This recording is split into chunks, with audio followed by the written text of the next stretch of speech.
Olá, meus queridos alunos e alunas da Rede Municipal de Educação de Belém, em especial os meus alunos do ciclo 4, do oitavo e nono anos. Eis aqui novamente o professor Fabrício Araújo, professor de Sociologia, né? E hoje vamos trabalhar um tema muito importante, né, para a nossa atualidade. Nós vamos falar hoje sobre movimentos sociais. Isso mesmo, né? Vamos falar um pouquinho sobre este tema que tem muito a contribuir para os dias atuais. Eu quero começar pensando sobre o que são esses movimentos sociais. Observem aqui. Os movimentos sociais são formados por grupos de indivíduos que defendem, demandam e ou lutam por uma causa social e política. É uma forma da população se organizar, expressar os seus desejos e exigir os seus direitos. São fenômenos históricos que resultam de lutas sociais que vão transformando e introduzindo mudanças estruturais nas sociedades. Quando nós falamos de movimento social, nós estamos falando de um grupo de pessoas que têm um determinado objetivo e que se juntam para lutar por esse objetivo, seja para alcançar um direito, seja para manter um direito, né? Essa organização é ela que faz a sociedade, né, se transformar. Porque se ninguém reclamar, se ninguém fizer nada, as coisas tendem a se manter. São os movimentos sociais que mobilizam e que transformam a nossa sociedade. Vamos ver aqui, um dos principais estudiosos dessa discussão é Axel Honneth. Ele fala o seguinte, sobre os movimentos sociais. Uma luta só pode ser caracterizada de social na medida que seus objetivos se deixam generalizar para além dos horizontes das intenções individuais, chegando a um ponto em que eles podem se tornar a base de um movimento coletivo. Então a palavra-chave aqui é coletividade. Não existe movimento social para o indivíduo, não existe o interesse apenas de um indivíduo. Para que seja realmente um movimento social, ele tem que romper essa ideia de individualidade, né, e pensar na coletividade, né? Seja uma coletividade de uma categoria trabalhista, por exemplo, uma coletividade de uma determinada minoria étnica, de uma minoria racial, né, de uma minoria de gênero, enfim, né, um conjunto de pessoas que têm, né, passam por problemas semelhantes, por demandas semelhantes e que querem mudanças, querem, né, movimentar, provocar, né, o Estado a mudanças, a garantia de direitos e a manutenção de direitos que já foram conquistados. Ou você acha que aquilo que nós temos hoje nos fora dado de graça? Na verdade, não foi, né? Foi resultado de lutas sociais, foi resultado dos movimentos sociais. Perfeito? Então, vamos agora pensar um pouco a tipologia desses movimentos sociais. Eu quero destacar 4 elementos dentro dessa tipologia. O primeiro é que existem movimentos sociais tradicionais, existem movimentos que são conjunturais, eu vou explicar cada um deles. Existem movimentos que são estruturais e existem os novos movimentos, os movimentos contemporâneos. Tá? Nós vamos falar de cada um deles agora.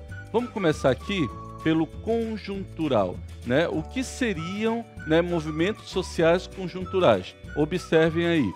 São movimentos sociais que surgem em um momento específico frente a alguma situação, problema deste momento.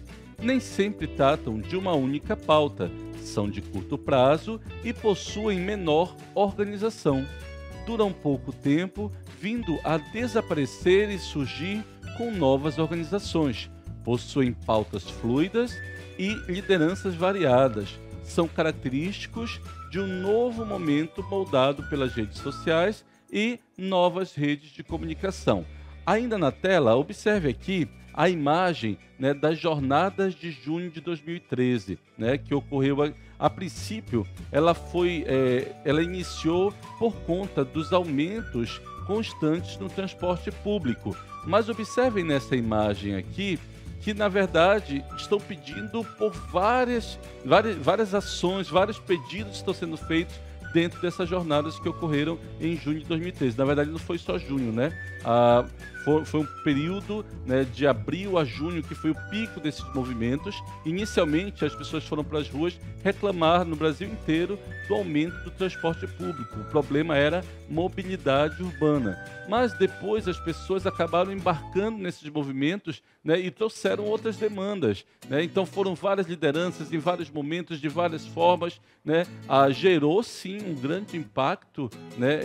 Uma visibilidade mundial, né, porque o Brasil inteiro estava indo para as ruas exigindo, né, que fosse garantido o direito à mobilidade urbana, né, também pedindo outras demandas de diversas categorias.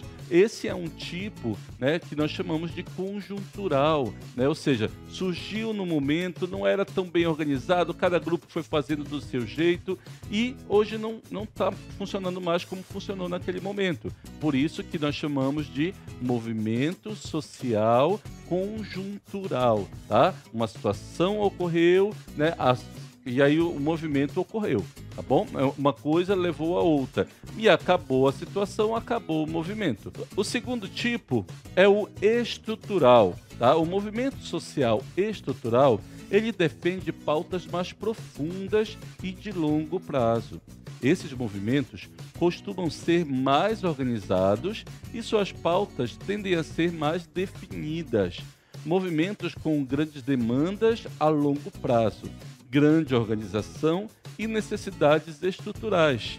Suas necessidades são geradas por condições sociais complexas e de difícil modificação.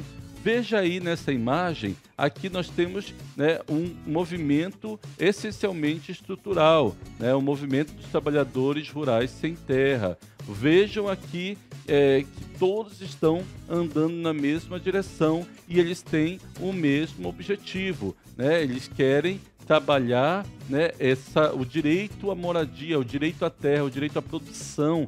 Eles querem um pedaço de terra para poder produzir, trabalhar, manter a sua família, né? Vejam que todos estão usando a mesma roupa, né? Todos estão usando a mesma cor, todos querem...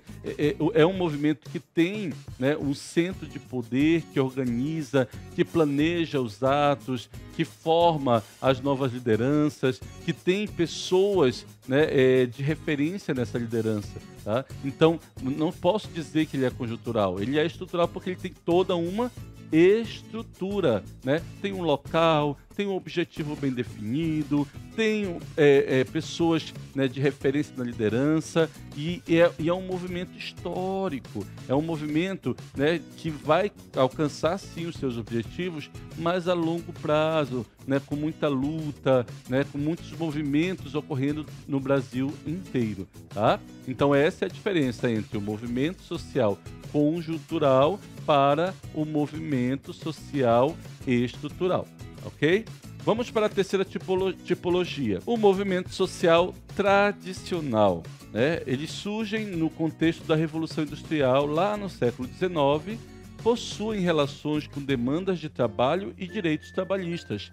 Também podem ser ampliados para movimentos de origem econômica, né?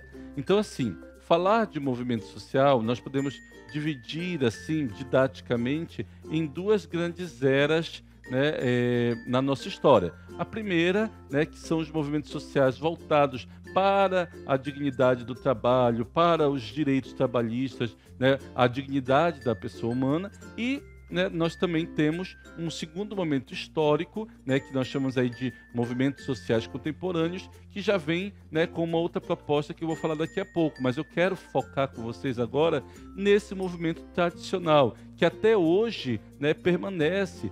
Vejam aí os sindicatos, né? O sindicato dos professores, o sindicato dos bancários, o sindicato dos comerciantes, enfim, né? Todos os sindicatos, eles são, né, a representatividade dessas categorias, né, lutando por melhorias nas condições de trabalho, lutando por melhores salários, lutando para que haja, né, a valorização desses trabalhadores, né? Então, esses sindicatos, esses movimentos trabalhistas, eles tendem a ser movimentos estruturados, né? Tendem, inclusive, se você observar, a maioria dos sindicatos, se não todos, ou a grande maioria deles, possui uma sede, possui uma diretoria eleita, né, que está organizando, né? Mas sempre o objetivo é melhoria do trabalho, melhoria de salário. Por isso que está muito vinculado também movimentos que buscam essa melhoria econômica para a sociedade, tá bom? E vamos para o último tipo, que são os novos movimentos sociais, né? O que seriam esses novos movimentos sociais, também chamados de movimentos sociais contemporâneos? Eles surgem ao longo do século XX, através de demandas de grupos ligados a minorias sociais, ampliando-se para outros grupos que busquem alteração de alguma lógica majoritária na sociedade, né? Então, veja bem, gente, o que eu estou querendo falar, né, com isso. Quando eu falo de novos movimentos sociais e falo de minorias, não estou falando de minoria estatística, tá, gente? Existe a minoria estatística que tem um grupo com 100 pessoas, um grupo com 50, ou seja, a maioria seria o que tem 100 e a minoria o que tem 50.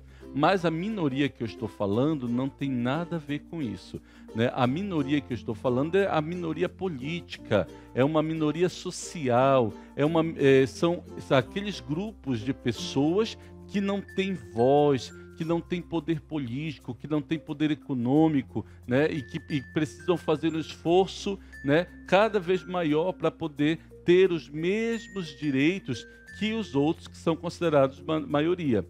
Exemplo, a mulher, né?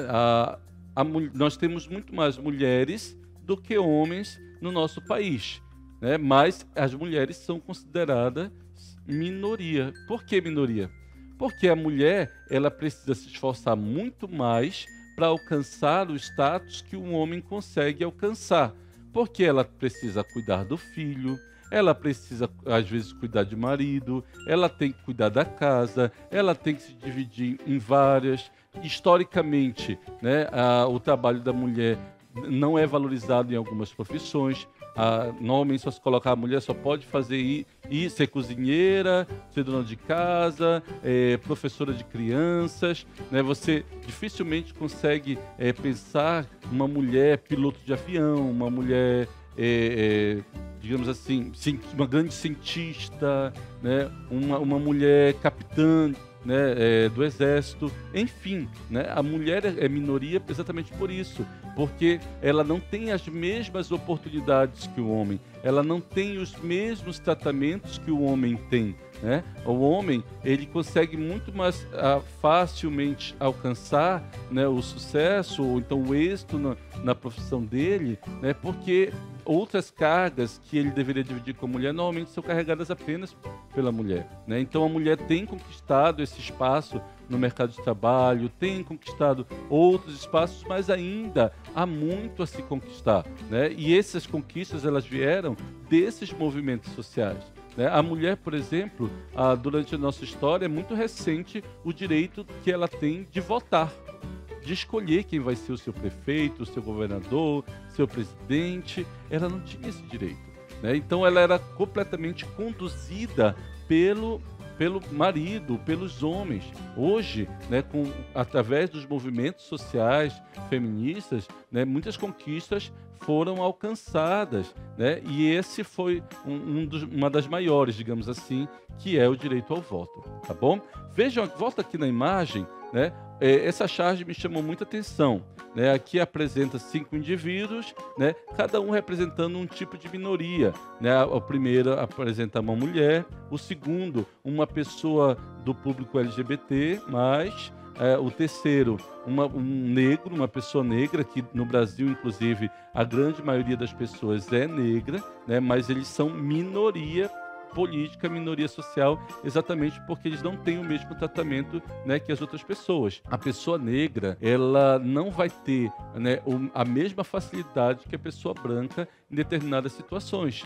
Uma pessoa branca dentro de uma loja, por exemplo, para trabalhar numa loja de artigos muito caros, ela consegue emprego muito fácil, muito mais fácil do que se eu for colocar uma pessoa negra, né? Por quê? Porque há o racismo, né? Há um racismo velado, há um problema histórico, né? Quantos médicos negros nós temos, né? Comparado com a quantidade de médicos brancos que nós temos, né? Então parece que o negro ele tem que trabalhar em profissões inferiores, né? Profissões que devem servir ao outro, não que uma profissão seja melhor ou pior que a outra, mas deveria haver um equilíbrio em todas as profissões, né? Todas as profissões, né, deveria ter, né, uma quantidade, né, no mínimo igual entre brancos e negros. Eis aí as políticas afirmativas, quando uma universidade, um curso de mestrado abre vagas, ou até o concurso, né, concurso público, abre vagas específicas para pessoas negras. As pessoas dizem assim, mas por que está dando privilégio para eles, para terem vagas específicas para eles? Não é privilégio, gente. A pessoa negra não tem as mesmas... A maioria das pessoas negras no Brasil, desculpem, a maioria das pessoas negras no Brasil não tem o mesmo acesso à educação que as pessoas brancas, né? Então, não é justo que elas, né, concorram, né, igualmente. É necessário tratar, né, dar a eles uma oportunidade para que eles possam se igualar, né, em termos de oportunidade mesmo, né, para alcançar, né, as mesmas profissões que as pessoas brancas, por exemplo. Tá? Voltando à imagem, aí nós temos aqui o quarto indivíduo aqui representando um nordestino, né, que é normalmente considerado, né, o povo do Nordeste. Ele migrou durante um certo tempo para as regiões Sul e Sudeste, tá? Vejam que quando ele chega lá, ele vai trabalhar de garçom, ele vai trabalhar de auxiliar, vai ajudar a limpar na rua, ou às vezes vai ficar desempregado, e ele ainda sofre muito preconceito. Para você ter ideia, nós temos, né, diversos estados nordestinos, mas todos os nordestinos que vão, por exemplo, para São Paulo são chamados preconceituosamente de paraíbas, né? Porque eles seriam um tipo de invasores, olha, como se fossem uma outra categoria, né, de brasileiros, e eles precisam, né, se organizar melhor para poder, né, ter o mesmo respeito e o mesmo tratamento que as pessoas que nasceram, né, no Sul e no Sudeste. E aqui também nós temos aqui, né, a última imagem que aparece nessa charge é de uma pessoa de alguma etnia indígena, tá? Gente, falar em indígena como minoria é ainda mais complexo. Sabe por quê? Porque índio nem existe, para começar, tá? A gente que chama todo mundo de indígena, chama de índio. Mas, na verdade, cada grupo pertence a uma etnia, né? Cada grupo tem a sua própria história, né? Então, nós chamamos de índios quem, na verdade, é Tembé. Nós chamamos de índios quem, na verdade, é Guajajara, né? Nós chamamos de índio quem, na verdade, é Wai-Wai, né? E aí nós agrupamos todo mundo e chamamos de indígenas. Para eles é ainda mais difícil praticar os movimentos sociais, né? Por quê? Porque eles não são um grupo só.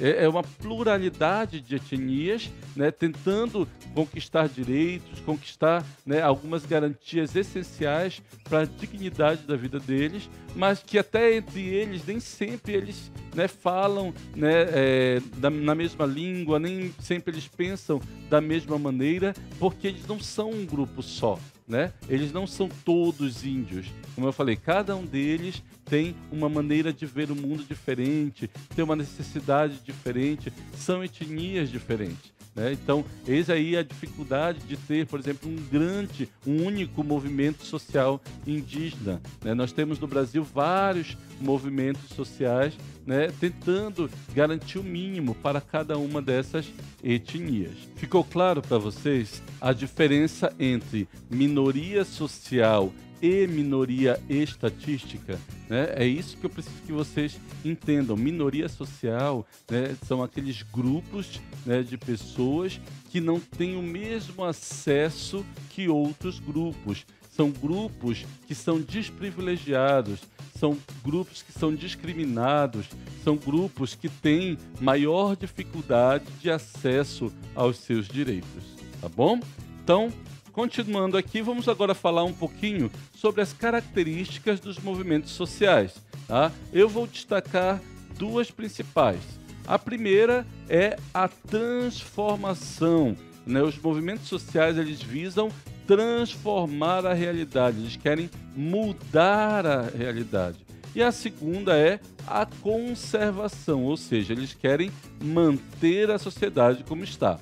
Eu trouxe uma imagem aqui, meio polêmica, não vou me aprofundar porque não entendo que não é o momento para a gente discutir isso, mas falando um pouco, né, dessa polarização, né, que o nosso país está vivendo. Observem aqui na imagem que nós temos um grupo de pessoas, né, que são a favor do governo federal atual, né, e um grupo de pessoas que é contra aquilo que o governo federal propõe. Tá? Os dois movimentos, gente, são legítimos. Os dois movimentos, né, eles são maneiras, né, de lutar por aquilo que se acredita. Enquanto um grupo, né, luta para manter como as coisas estão, né, tem que ser mantido esse direito ou essa falta de direitos, né, e outro grupo lutando para transformar, ou seja, para mudar. Por isso que eu não posso dizer que um é movimento social e o outro não. Ambos são, né? É natural, né, que as pessoas discordem, né? Mas nós vimos, por exemplo, no Brasil, esse movimento em que o Brasil ele foi polarizado. O que é isso? Ele foi, né, colocado em dois grandes polos, né, um grupo de pessoas que apoia o governo federal e um grupo de pessoas que não apoia o governo federal, né? E essas pessoas se opõem, tá? O fato de discordarem, o fato de criarem movimentos, né, cada um puxando, defendendo aquilo que acredita, né, não desmerece nenhum nem outro. Entretanto, o problema estaria no conflito, né, que isso gera, a maneira como as pessoas lidam, não respeitando, né, a visão do outro. Né? Você pode discordar, desde que você respeite determinados limites. Aqui eu quero começar pensando o seguinte, eu trouxe aqui duas leis muito importantes para a gente. A nossa lei maior, que é a Constituição Federal de 88, veja que no artigo 5º ele diz o seguinte: todos são iguais perante a lei, sem distinção de qualquer natureza, garantindo-se aos brasileiros e aos estrangeiros residentes no país a inviolabilidade do direito à vida, à liberdade, à igualdade, à segurança e à propriedade nos seguintes termos. Aí vão colocar vários termos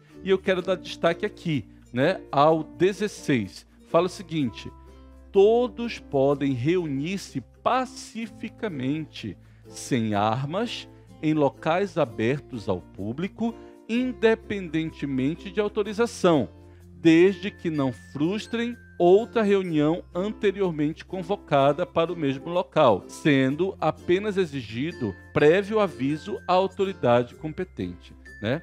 Então veja só, a nossa lei maior disse: todo mundo pode se reunir, se manifestar, né? Você tem direito a se manifestar, né? Você tem direito, né, que está na lei maior, a ir para as ruas, reivindicar aquilo que você quer, né? Reclamar os teus direitos, buscar novos direitos, tu tem direito, tá? Mas existe uma limitação. Primeiro, a própria Constituição já coloca, ela fala que tem que ser pacificamente, sem uso de armas, né? E ainda fala que a gente tem que comunicar à autoridade competente para evitar problema, né? E que a gente não deve confrontar. Já marcaram uma reunião lá, né? E aí eu vou, né, no mesmo local só para criar algum tipo de conflito, né? E isso realmente, né, está contra a nossa Constituição.